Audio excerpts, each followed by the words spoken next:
Hello दोस्तों, नमस्कार। Teachers academy के इस ऑनलाइन मंच पर मैं आपका स्वागत करता हूं। मैं अरुण पाठक आपके बीच में आपके लिए एक विशिष्ट सूचना लेकर के आया हूं और कला के नए बैच को लेकर के आपके बीच में पूरी जानकारी देनी है। दोस्तों ध्यान रखिए, अभी जो बीपीएससी 3.0 की परीक्षा हुई 3 TRE की, उससे रिलेटेड हमने आप सभी को पूरी जानकारी दी। इसके पेपर का मैंने एनालिसिस किया और ये पाया दोस्तों कि जो है इसमें बीपीएससी ने कुछ नए बदलाव किए।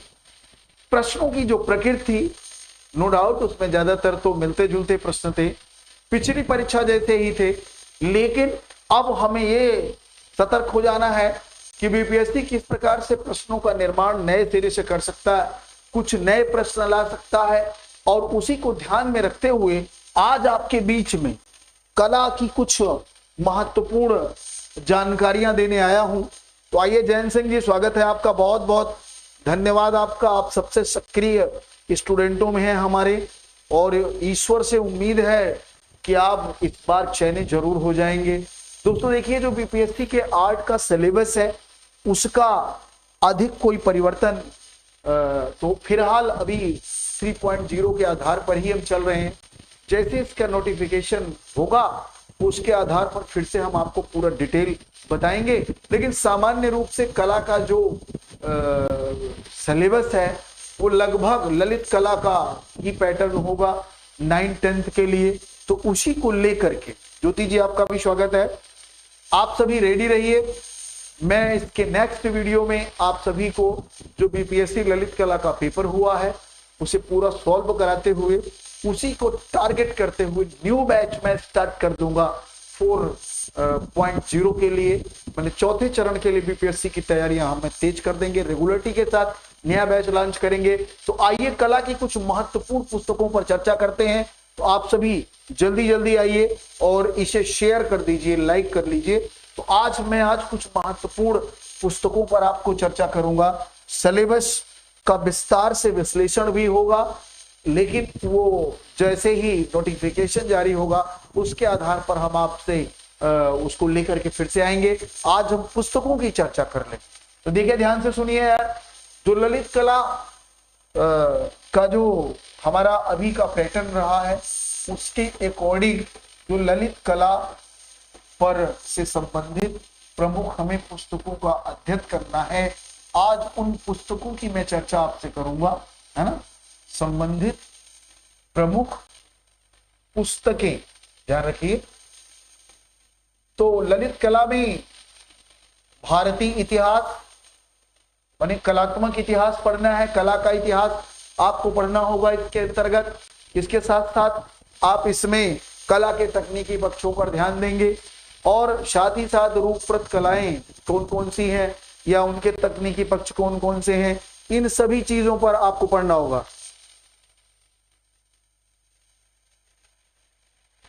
अनुसी जैन जी, जो मैं नया बैच पढ़ाऊंगा वेस्टर्न आर्ट से पढ़ाऊंगा, पाश्चात्य कला से। फिर से बता दूं, जो हमारा ये न्यू बैच लॉन्च होने माने चलने जा रहा है वो पाश्चात्य कला से पढ़ाऊंगा मैं।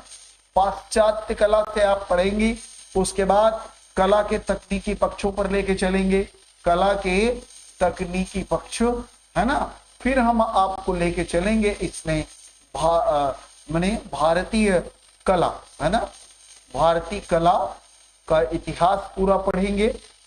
तो इस तरीके से हम आपको लेके चलेंगे। इसके अलावा रूपप्रद कलाओं की बात करेंगे, रूपप्रद कला, है ना, ध्यान से समझ रही, ठीक है। रूपप्रद कला का मूलाधार, इसे भी आपको हम पढ़ाएंगे। तो कुल मिलाकर हम वेस्टर्न आर्ट से न्यू बैच आपका स्टार्ट कर रहे हैं। तो आपका उसमें स्वागत है। आइए प्रमुख पुस्तकें चर्चा करने जिसे आपको जरूर पढ़ना चाहिए प्रथम प्रयास में सफलता प्राप्त करने के लिए। एक है भारतीय चित्रकला एवं मूर्तिकला का इतिहास, ये बैकबोन के किताब है आपकी, इसे बिना पढ़े आप ललित कला की बेसिक जानकारी, भारतीय ललित कला के बारे में ना जान, मैंने सामान्यतः कला की जानकारी आप नहीं समझ पाएंगे। भारतीय चित्रकला एवं मूर्तिकला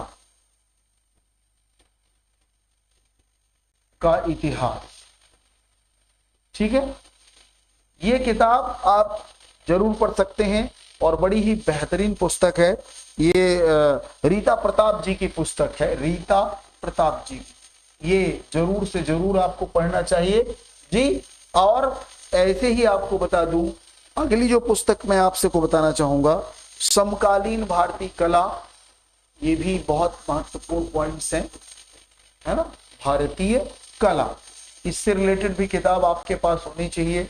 ये हमने ममता चतुर्वेदी के बारे में मैं रिकमेंड करूंगा, क्योंकि ये भी किताब मैंने पढ़ी है, बहुत बढ़िया किताब है ना। ये भी जरूरी है। और साथ ही साथ भाई ये तो देखिए भारत को कवर करेगा। अब इसके बाद पाश्चात्य कला बहुत जरूरी है, क्योंकि पाश्चात्य कला से बहुत अच्छे अच्छे प्रश्न आते हैं, है ना। आपने देखा है किस तरीके से इस बार भी प्रश्न आया है। तो पाश्चात्य कला का इतिहास, पाश्चात्य कला का इतिहास नाम से कई लोगों ने किताबें लिखी हैं, लेकिन जो थोड़ी सी आजकल बच्चे जम के पढ़ रहे हैं, तो आप ले लीजिए ये किताब, पाश्चात्य कला का इतिहास। ये है जो है राकेश गोस्वामी जी की किताब। बच्चे काफी इसकी डिमांड कर रहे हैं और प्रश्न भी काफी इनसे भी फंस रहा है, ध्यान रखिएगा। और एक किताब ये भी पढ़ना बहुत जरूरी लग रहा है, रूपप्रद कला का मूलाधार, या रूपप्रद कला के मूलाधार, रूपप्रद कला के मूलाधार। ये भी किताब में इसमें पूरा का पूरा खडांग सिद्धांत वगैरह सब इसमें गहराई से दिया है। तो कम से कम इतनी किताब तो जरूर पढ़िए। इसके बाद एक किताब अवश्य लगा लीजिए, है ना, रिवीजन की, प्रैक्टिस पेपर। तो प्रैक्टिस पेपर हम तो कहेंगे तो बेटर देन तो होगा कि प्रीवियस ईयर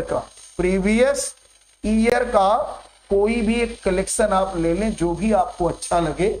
मैं नहीं कहता कि आप किसके लीजिए, जिस पर भी आपको विश्वास हो उसका एक आप प्रीवियस ईयर कलेक्शन ले लीजिए, उसको पढ़ते रहिए। बाकी टॉपिक वाइज अभ्यास प्रश्न हम लोग खुद ही कराएंगे, टॉपिक पढ़ाएंगे, उसके साथ ही साथ हम आपका अभ्यास प्रश्न कराएंगे। तो प्रैक्टिस ही रहेगा, साथ ही साथ आप स्वयं से पढ़ने के लिए आप एक प्रीवियस ईयर का कलेक्शन ले सकते हैं। शेष ये किताबें आपके पास रहनी चाहिए और इनका अध्ययन बहुत आवश्यक है। इनसे कम तो कुछ चलने वाला है ही नहीं, ध्यान रखिएगा, है ना, समझ रहे हैं आप। तो अनुसी जैन जी, कहीं से भी बैच स्टार्ट करिए, मेन चीज है कि उसका बेसिक आपको मालूम होना चाहिए, बेसिक आपको पता होना चाहिए, है ना। यदि आपको बेसिक नहीं पता होगा, वो आप जिसकी लेनी हो ले लीजिए, जिसकी आप लेनी हो ले लीजिए, जो चीज चले, है ना, जिसकी लेनी हो ले लीजिए, ठीक है। तो अब कहने का मतलब यह है, ये महत्वपूर्ण किताबों का अध्ययन जरूरी है अकॉर्डिंग टू बेसिक सिलेबस में यदि कोई परिवर्तन होता है तो उसे निश्चित हम नया लेकर के आएंगे, ठीक है भाई, निश्चित हम लेके आएंगे। तो आप कहीं से भी बैच की शुरुआत कर सकते हैं, लेकिन जो हम पढ़ाना शुरू करेंगे, क्योंकि हमने देखा क्या कि वेस्टर्न बच्चे ज्यादा घबराते हैं और वेस्टर्न से ठीक ठाक प्रश्न भी आता है, तो हम वहीं से शुरू करेंगे। उसके बाद कमांड भी बच्चों का थोड़ा वेस्टर्न पर कम होता है, तो वहीं से शुरू करेंगे, वहीं से हम पढ़ाना शुरू करेंगे। उसके बाद हम इंडियन पर आ जाएंगे, तो जिससे आपका बेहतर विकास हो जाए। तो फिर से मैं आपको बताना चाहता हूं कि जो अब है क्या कि जितने भी बच्चे तैयारी कर रहे हैं, अब बीपीएससी में चयनित हो जा रहे हैं, अच्छी बात है। इन केस जरा भी ये बट रह जा रहा है तो आप बीपीएससी, है ना, 4.0 चरण के लिए, टीआरई के लिए आप तुरंत अभी से हमारा न्यू बैच आप ज्वाइन कर लें। और इस न्यू बैच में आप क्या करिए, वेस्टर्न आर्ट से शुरू कर लीजिए, या अगर आप लोग की इच्छा होगी तो हम उसमें परिवर्तन भी कर देंगे, कोई दिक्कत नहीं। तो आप जहां से बेहतर आपको लगे आप वहां से इसकी शुरुआत कर सकते हैं, ठीक है। वैसे जो हमारी अभी की बात है, हाँ, हमारी जो अभी की बात है वो हम आपको बताएंगे कि वेस्टर्न से शुरू करिए क्योंकि उस पर ज्यादा अच्छा कमांड रहेगा, और अगर डेट जल्दी आ गई तो हम वेस्टर्न और इंडियन साथ साथ लेकर के चलेंगे, 2 टाइम में पढ़ा, 2 बार में, जिससे आप बेहतर अपना विकास कर सकें। उम्मीद है कि दी गई जानकारी आपको समझ में आई होगी। जल्द ही इसका फुल सिलेबस लेकर के आऊंगा जिससे आप उस पर और आसानी से अपना व्यू मेंटेन रख पाए। इतनी सारी किताबें एक साथ आप नहीं पढ़ सकते क्योंकि समय ज्यादा नहीं होता है, तो आप हमारे साथ जुड़ के हम खुद निचोड़ करके कम से कम 10 किताबों के नोट्स तैयार करके फिर आपको पढ़ाते हैं जिससे आपका बेहतर विकास हो सके। उम्मीद है कि दी गई जानकारी आपको समझ में आई होगी, और किसी भी प्रकार की और जानकारी के लिए आप हमारे साथ जुड़ सकते हैं। हमारे साथ जुड़ने के लिए 9628959237 है ना, 8318489291 पर आप संपर्क कर सकते हैं, व्हाट्सएप कर सकते हैं, फोन कॉल कर सकते हैं, और आप आसानी से हमारे साथ जुड़ सकते हैं।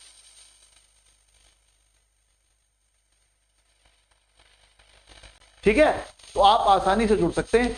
जो बच्चे यूपी टीजीटी पीजीटी की तैयारी कर रहे हैं वो भी जुड़ सकते हैं, क्योंकि जो ये कला का बैच है पूरे इंडिया के सारे बोर्डों में काफी इनमें सिमिलरिटी होती है। हाँ, जब यूपी की परीक्षा की डेट आएगी तो उसके बने हुए प्रैक्टिस पेपर हम मॉडल पेपर अलग से कराएंगे, और बीपीएससी के मॉडल पेपर हम अलग कराएंगे उनके पैटर्न पर, क्योंकि दोनों के पैटर्न में चेंजिंग है प्रश्न को लेकर। तो प्रश्न के मॉडल पेपर, भाई सिलेबस तो लगभग मिलता जुलता है, बस प्रश्न के मॉडल पेपर अलग अलग होते हैं। तो दोनों को प्रैक्टिस पेपर जब कराएंगे तो अलग अलग कराएंगे। यदि बच्चा बीपीएससी की तैयारी करना चाहता है वो अपना अलग बैच से जुड़ेगा, और जो हमारा अंतिम प्रहार बैच है, अंतिम प्रहार बैच है, ये स्पेशली यूपी के लिए है।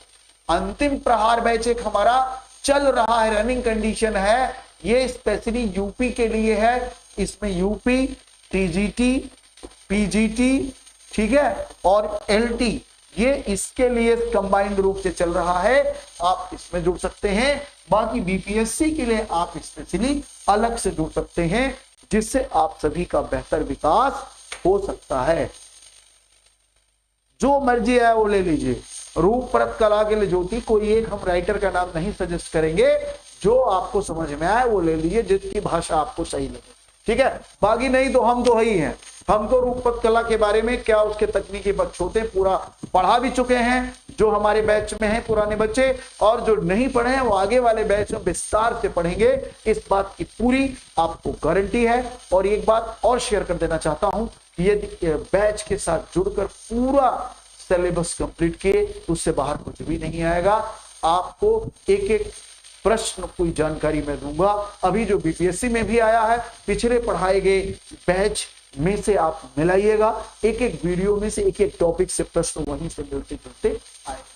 दी गई जानकारी ये सही लगी हो तो लाइक शेयर जरूर करिएगा। बहुत बहुत धन्यवाद, थैंक यू वेरी मच। जल्द ही इसके सिलेबस को विस्तार से आइडेंटिफाई करूंगा। Thank you.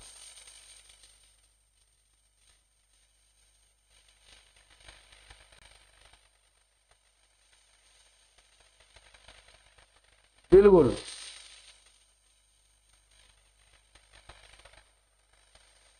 जी जैन सिंह जी बहुत बहुत धन्यवाद। जैन सिंह ने कहा आपका ही पढ़ाया हुआ हमारे समझ में आता है।